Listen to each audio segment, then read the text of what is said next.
자, 햇보님, 디자이너 취업 문의. 안녕하세요, 세미님. 국내 취업 준비를 하다가 지금 아니면 해외에 못 나가 볼 것 같아서 해외 취업도 알아보고 있는 취준생입니다.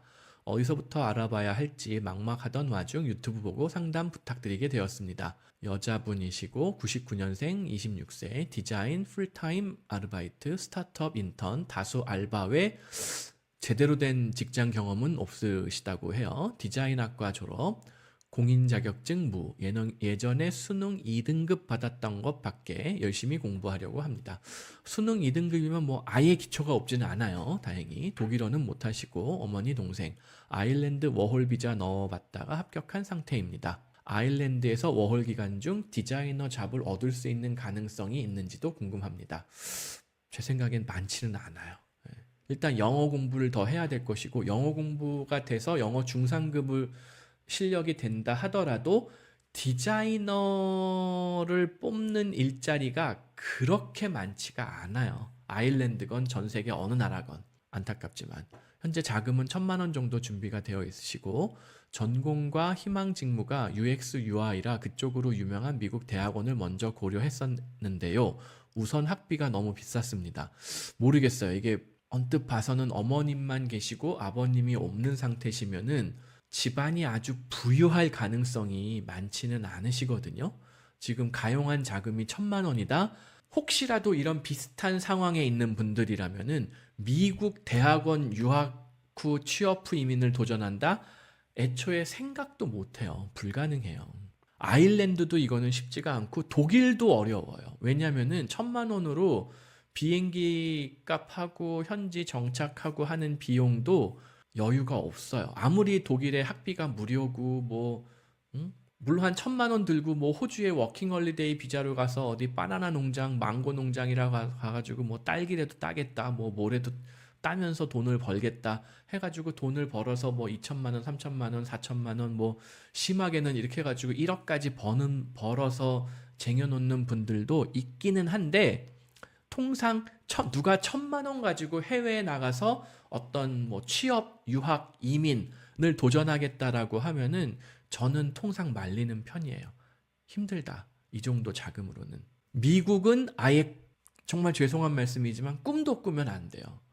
1억으로도 미국은 사실은 현명한 도전이 아니거든요. 내가 자금이 1억이 준비가 되어 있는 사람이 미국에서 특히 무슨 뭐 UI, UX 공부해가지고 취업에 성공해서 이민에 도전을 해야지, 이것도 1억으로 가능한 계획이 아니라는 거예요. 그래서 학비가 저렴한 독일을 고려하게 되었는데, 독일의 UX, HCI 학과가 유명한지 딱히 유명할 거 없어요. 수업의 퀄리티가 높은지 그냥 어느 정도 스탠다드는 유지를 해요. 어느 학교를 가든 독일 같은 경우에. 근데 지금 독일도 이 자금으로는 불가해요. 독일도 이 자금으로는 불가해요. 해외로 이민까지는 아직 생각해 보지 않았고 몇 년간 일해보는 경험만 고려하고 있습니다. 이민이건 몇 년간 체류하는 것이건 비용은 똑같이 들거든요. 근데 1,000만 원으로는 이민도 안 되고 몇 년간 체류도 안 돼요. 돈을 더 모아서 가는 경우도 고려하고 있어서 자산 규모에서 벗어나도 괜찮습니다. 최소 5,000만 원은 모아야지 독일의 학비 무료인 대학원, 아우스빌딩 뭐 이런 거를 젊은 나이에 도전할 수가 있는데, 그나마도 디자인 쪽은 저는 좀 비추해요. 이민 1세대가 그쪽 분야 공부해가지고 취업에 성공할 가능성이 뭐 아예 없다 이거는 아니지만 그리 높진 않다. 왜? 제가 이거 오늘 똑같이 보여드렸잖아요. 자, 여기에 보세요. 물리치료, 치과, 건강, 간호, 건설, 전기, 배관, 난방, 루핑, 지붕, 행정, 이게 공무원도 하겠다는 사람이 없어서 5,000명이 모자라다는 얘기예요. 행정 전문가가 이게 뭐냐면은 공무원, 9급 공무원, 뭐 7급 공무원 할 사람이 없다 이 얘기예요. 사회사업, 사회교육, 보육, 이제 어린이집, 유치원, 판매 전문가라기보다는 뭐 슈퍼마켓 직원, 무슨 뭐 다이키만이라고 뭐 아시는지 모르겠는데 독일 사는 분들은 아실 텐데, 무슨 신발 가게 아니면은 무슨 뭐 자라, H&M, 뭐 유니클로 이런 옷가게 아니면은 무슨 뭐 맥도날드, 스시집 이런 걸 다 소매 제품 포함하는 거거든요. 아니면은 그런 샵 매니저, 아니면 육류 제품 판매, 그냥 고깃집 소세지 만드는 고깃집, 뭐 햄 만드는 고깃집, 뭐 돼지고기, 소고기 파는 고깃집, 이것도 일자리가 없어요. 그러니까 일자리가 없는 게 아니라 사람이 없어요. 그다음에 뭐 사회사업, 사회교육, 이게 이거랑 겹치는데, 예. 그리고 뭐 보육 전문가, 뭐 노인 간호, 노인 요양사, 이런 게 부족하단 말이에요. 여기에 어디 디자이너가 포함되어 있어요? 찾아보세요, 한번. 없단 말이에요. 여기 보면 어디 디자이너가 있어요? 의료보건, 건설, 행정, 소매, 사회복지, 금속제품 제조, 기계공학. 기계공학에서 캐드캠, 이런 엔지니어가 뭐 3D 캐드캠 이런 거는 뭐 있을 수가 있지만 UI, UX는 해당이 안 된단 말이에요. 자동차 분야의 무슨 뭐 유지보수, 수리, 주택, 법률, 세무, 자문, 회계, 감사, 이런 거는 탑 10에 들지만 UI, UX는 거기에 해당되지 않잖아요. 그래서 독일로 UX, HCI 학과가 유망하고 수업 퀄리티가 괜찮은지, 수업의 스탠다드는 유지가 되기는 하는데 문제는 이런 걸 공부해서 이민 1세대가 현지인들과 노동시장에서 경쟁해서 일자리까지 이어진다. 확률이 아까 여기 보여드렸던 여기 탑 10 부족 직업군하고 비교했을 때 현저하게 가능성이 떨어져요. 독일 이외에 좀 더 저렴한 비용으로 이런 거 공부하고 취업이 잘 되는 나라가 있는지 없어요. 독일보다 지금 학비가 저렴하고 취업할 수 있는 노동시장이 활성화된 것이 없어요.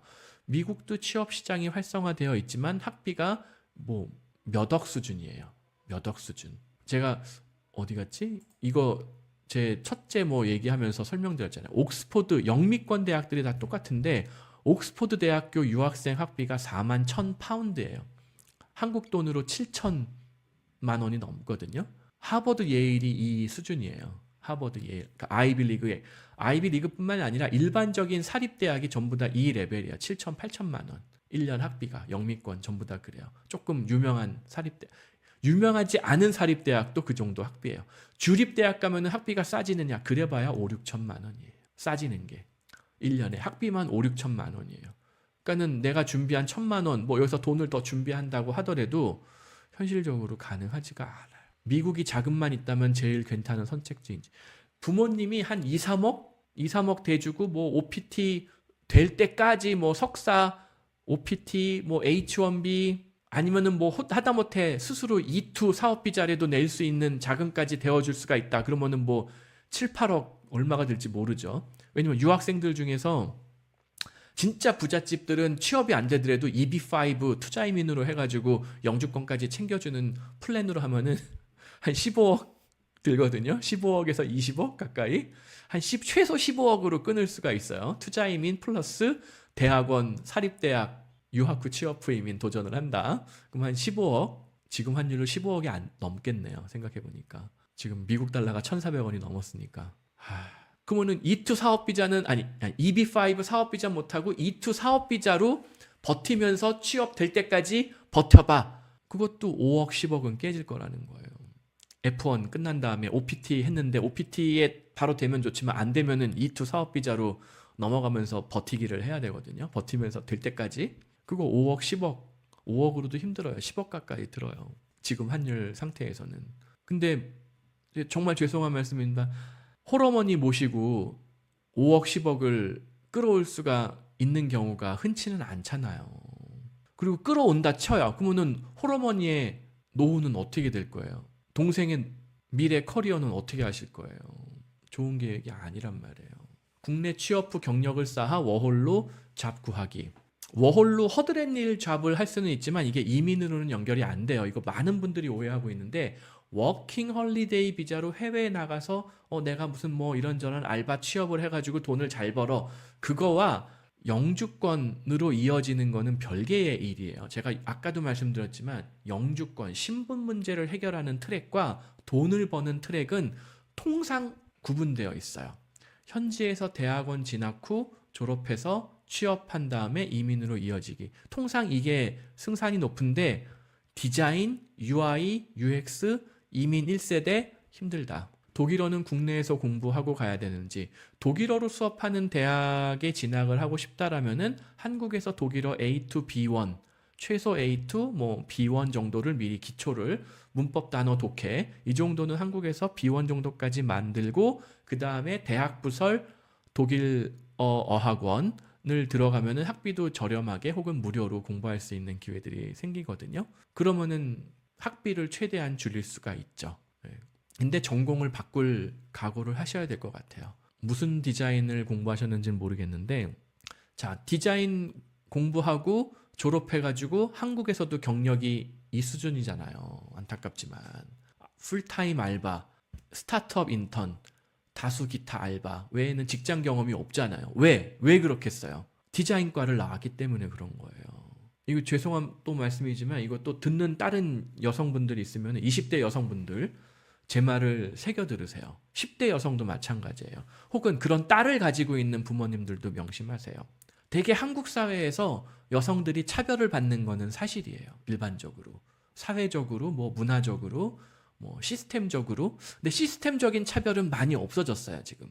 하지만 여전히 사회적으로 여성에 대한 뭐 불이익 이런 게 존재해요.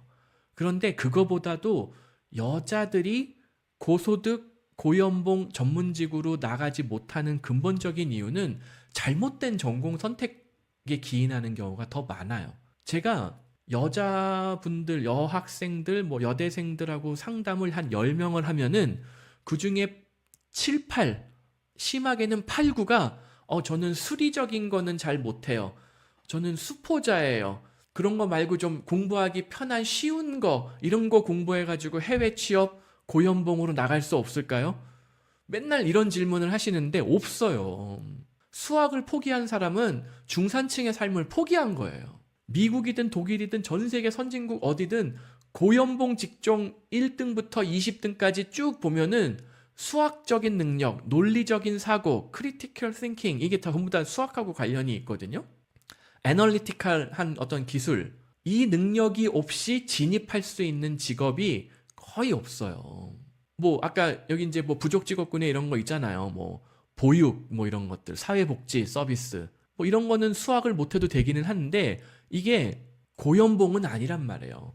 최저임금보다 조금 더 받고 이게 공무원 일자리로 넘어가면은 뭐 호봉이 올라가면서 연봉이 꾸준하게 오르니까 나쁘지는 않은데 하지만 고연봉으로는 절대 못 가는 직종들이란 말이에요. 근데 반면에 여기서 어디 갔어? 무슨 기계공학 이런 기계공학이라든가 금속 제품 제조업, 뭐 자동차 부품 뭐 이런 거 설계, 제조 뭐 이런 거에 해당이 되겠죠. 이런 거 공부한 사람, 아니면 건설 현장에서 벽돌 쌓는 거 도면 볼 줄 아는 사람, 아니면 뭐 수학하고 막 직접적인 관련이 없을 수도 있지만 뭐 생물, 화학 이런 거를 이해할 수 있는 능력으로 간호 이런 걸 공부한 사람은 연봉이 꾸준하게 고연봉으로 오를 수가 있는데 디자인 이걸로 고연봉 가기는 쉽지 않다는 거예요. 특히 이민 1세대는 안타깝지만. 그래서 굉장히 여성적인 이런 전공 선택 이거를 탈피를 해야 돼요. 그걸 하지 않으면은 이 여성분이 그냥 그저 그런 알바, 인턴 이것만 20대 때 하다가 30대가 되고 40대가 되면은 어떤 전문직 경력이 내가 어떤 특정한 뭐 회계 10년 했어. 세무 10년, 20년 해가지고 자격증까지 취득했다. 이런 분들하고는 그 연봉의 갭이 엄청나게 크다는 거예요. UI, UX를 할 의지가 있으면은 제대로 된 코딩을 배우는 게 낫다는 거예요. 아니면 뭐 요새 각광받는 AI, 아니면 데이터 사이언스 이렇게 하드한 뭔가 전공을 택해야지 UI, UX는 왠지 내가 간지럽게 슈퍼피셜하게 수박 겉핥기식으로 대충 배워가지고 내가 잘할 수 있을 것 같아. 진입장벽이 낮은 직업일수록 연봉은 높이 올라갈 수가 없어요. 초중고 때, 특히 고등학교 때 국영수, 특히 영어, 수학 이런 과목, 핵심 과목이 비중이 높은 이유는 그게 중요하기 때문에 그래요. 그 능력이 결국 평생의 소득을 좌우한다는 얘기예요. 그리고 옛날에, 요새는 이제 그게 없어졌는데 제2외국어도 중요해요. 사실은 옛날에는 서울대를 원서를 쓰려면은 제2외국어가 필수였어요. 근데 그냥 허접한, 죄송한 말씀이지만 그냥 허접한 대학들은 제2외국어 안 하고 여자는 가정, 남자는 기술 이런 과목 선택해서 학력고사 뭐 수능 이걸 치더라도 지원이 가능했어요. 나머지 대학들은. 자, 그러면은 가정 교과서에 뭘 배우는지 제가 정확하게 모르겠고 기술 교과서에서 뭘 배우는지 모르겠지만 그거 대부분 암기 과목이거든요. 대부분. 물론 이제 기술에서도 무슨 뭐 자동차 엔진 뭐 이런 거 배우면은 좀 어렵긴 한데 뭐 사행정 사이클이 어쩌고 저쩌고 하면은 굉장히 복잡하거든요. 제 머리도 잘 이해가 안 되긴 한데 하지만 시험 문제는 대부분 암기 수준으로 나온단 말이에요. 가정 과목도 대부분 암기 과목이란 말이에요. 반면에 독일어, 프랑스어, 제2외국어를 굳이 힘들게 공부해가지고 제2외국어 쳐야 되는 사람들은 오케이 서울대에서 받아줄게. 옛날엔 그랬어요. 근데 지금 그거 없어진 것 같더라고요. 그래서 전국에 있는 고등학교의 제2외국어 선생님들이 전멸했어요. 아무도 그 어려운 과목을 택하지 않으려고 하니까. 하지만 그거를 택한 사람은 기회가 열리는 거죠. 프랑스에서 공짜는 아닌데 조금 요새 학비를 받는 걸로 바뀌었는데 프랑스, 스위스, 제네바, 로잔, 프리브루 이런 데 가서 얼마든지 학비 저렴하게 거의 무료에 가깝게 공부할 수 있어요. 룩셈부르크도 마찬가지. 독일어 공부한 사람 독일에서 공부 맘대로 할 수 있어요. 물론 고등학교 수능 A2 레벨로 바로 공부할 수 있는 건 아니지만 그 기초를 가지고 꾸준하게 공부하면은 B1, B2를 어렸을 땐 더 빨리 만든단 말이에요.